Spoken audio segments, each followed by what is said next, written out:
moving forward, at least the House side. Thought who better to talk to than Congressman Mike Gallagher, who joins us on the phone. Good morning, Congressman. Morning. How is Star Wars? I'm very skeptical. Well, according to Eric Bilstead, it's getting mixed reviews. Yeah, I'm a little worried, Congressman. Are you a fan?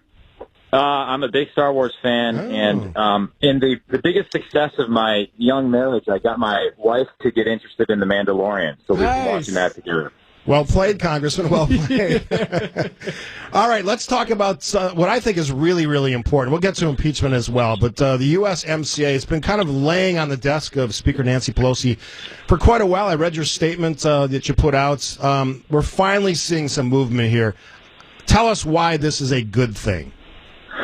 Well, basically, under the current NAFTA agreement, Canada is able to adopt a very protectionist posture as it pertains to certain classes of dairy products, certain advanced scale milk products, for example.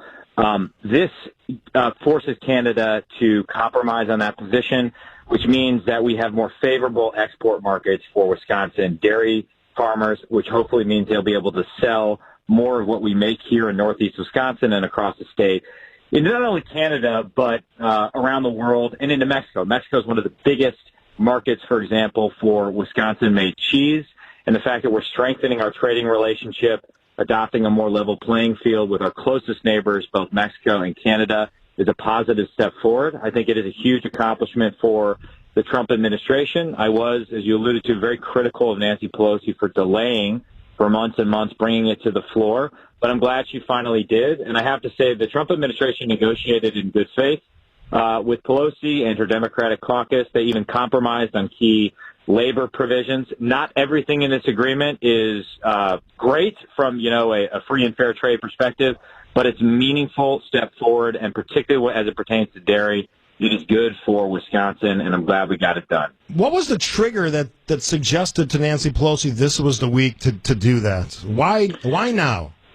Well, I think it's a little bit political and a little bit cynical, right? In other words, if you look at the votes that we had this week in the House, and it's remarkable how suddenly, we can take months off at a time, and then suddenly right before Christmas they have, 4 very consequential votes. But we voted on a massive appropriations bill that no one had read, by the way, with over $1 trillion worth of spending at the early part of the week. We also violated the House rules and bringing it up for a vote. We can get into that if you want. Mm-hmm. Then sandwiched in between that was a little thing you may have heard about, impeachment, a vote on impeachment. But, and this is where it gets political, she didn't want to send her members, particularly the vulnerable members that won Trump districts, home with impeachment being the last thing they voted on. And so she teed up USMCA as well as a SALT deduction vote yesterday before we left town. And so a little bit of politics. I do think she was hearing a lot from her more moderate members that they wanted USMCA to come to the floor. And that's because they were hearing from their constituents. They were hearing from hardworking farmers around the country that this was the time to do it. And to deny its vote just to deny Trump a victory would have been a bad move. So I'm glad we got it done. You mentioned the budget, this big package that, as you said, a lot of people haven't even read. I had U.S. Senator Ron Johnson on the program yesterday, and he's been all over the deficit issue for a long time. Does it concern you as a conservative congressman from Wisconsin that we continue to spend money, I don't want to offend sailors out there, but like a drunken sailor, and we don't seem to be paying attention at all to trying to balance our budgets? Well, listen, I'm a Marine, so you can offend sailors all you want. I love my Navy brethren, and I appreciate them giving us a ride whenever we needed it.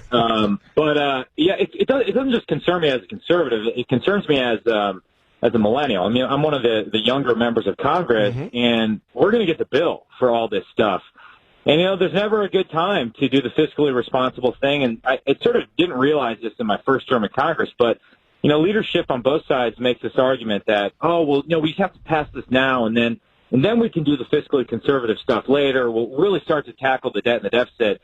And then, like Lucy and Charlie Brown with football, you get fooled, and it never actually happens. So this is an urgent issue. We got a debt that's going to push $24 trillion. We're spending more money to service the interest on that debt in a few years than we're going to be spending on our national defense. To put it in perspective, I got a bill to create essentially an emergency task force as it pertains to our entitlement problem. And listen, you could be an advocate for certain domestic priorities, right? Let's say you want to spend more on infrastructure, whatever your pet project is. The reality is we are not going to have any money left over when you take out healthcare costs and retirement costs to fund the military, to fund infrastructure, to fund Meals on Wheels, all the things you like, environmental stuff, unless we tackle this. And again, my generation's going to be left paying the bill. That's morally unacceptable. That is a morally disastrous situation. So we got to tackle it. All right, we're talking to Congressman Mike Gallagher. We have a few more moments. Let's talk about impeachment. Obviously, the big votes in the House for 2 articles of impeachment. I know I saw what you said about it. I think a lot of Americans are saying, all right, so what happens next? We know that it's supposed to go to the Senate, although even that somehow has become a gray issue. Your thoughts about the process and where we go from here? Well, the process was a disaster. It was a mess. Adam Schiff really did not, run it in an open manner. And he rushed the process and explicitly said, we got to go now without waiting for the courts to determine whether key witnesses with first-hand knowledge would testify because of the 2020 election. Now look what's happening. Pelosi, when their whole argument was we have to do it now, is delaying sending it to the Senate and thereby destroying the entire case for impeachment, further trivializing impeachment. And I just think, step back from all of the details and the news of the day in Washington, D.C., the swamp. I think your average common sense Wisconsinite's like, we have an election in less than a year. Why don't we just adjudicate our differences through the ballot box? Why are we trying to do this? And oh, by the way, isn't this the 3rd impeachment vote you've had in the House? Which it is. They tried to impeach Trump for criticizing the NFL and for some other things. So the process really, I think, has done damage to the Constitution, and the fact that Pelosi isn't sending it to the Senate further undermines her case.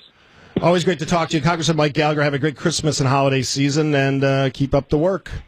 Merry Christmas. May the force be with you. Congressman Mike Gallagher.